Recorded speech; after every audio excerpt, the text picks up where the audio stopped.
Wall Street's main indexes have dipped, pausing after recent record highs as both houses of Congress approved a long-anticipated tax overhaul.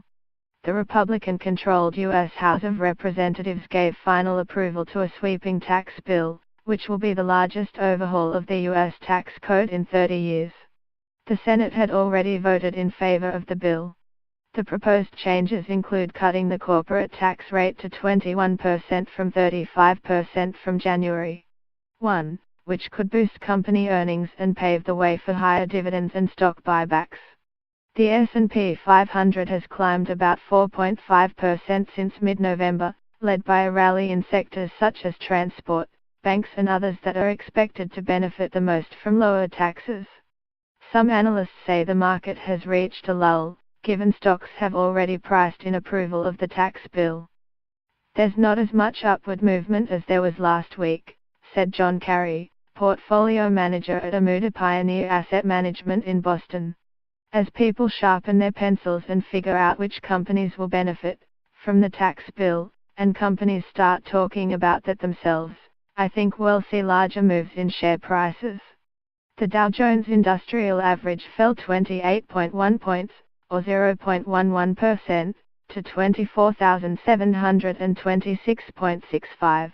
The S&P 500 lost 2.22 points, or 0.08%, to 2,679.25, and the Nasdaq Composite dropped 2.89 points, or 0.04%, to 6,960.96.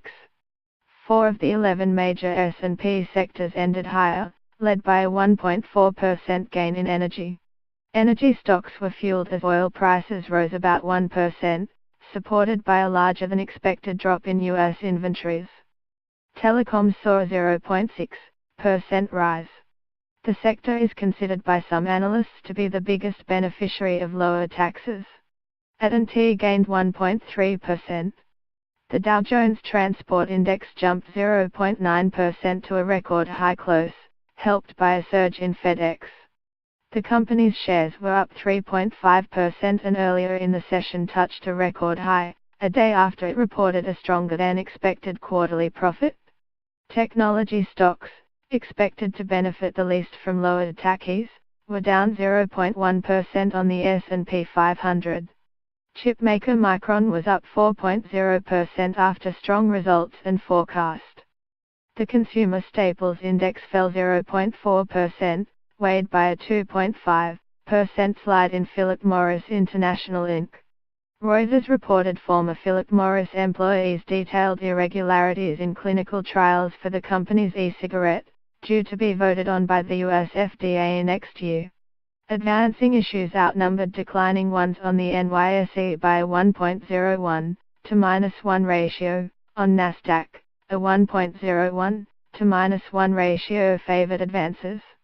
Volume so far on U.S. exchanges was 6.17 billion shares, compared to the 6.84 billion average for the full session over the last 20 trading days. Additional reporting by Shruti Shankar in Bengaluru, editing by James Dalglish and Nick Zimiski. Copyright Raw 2017.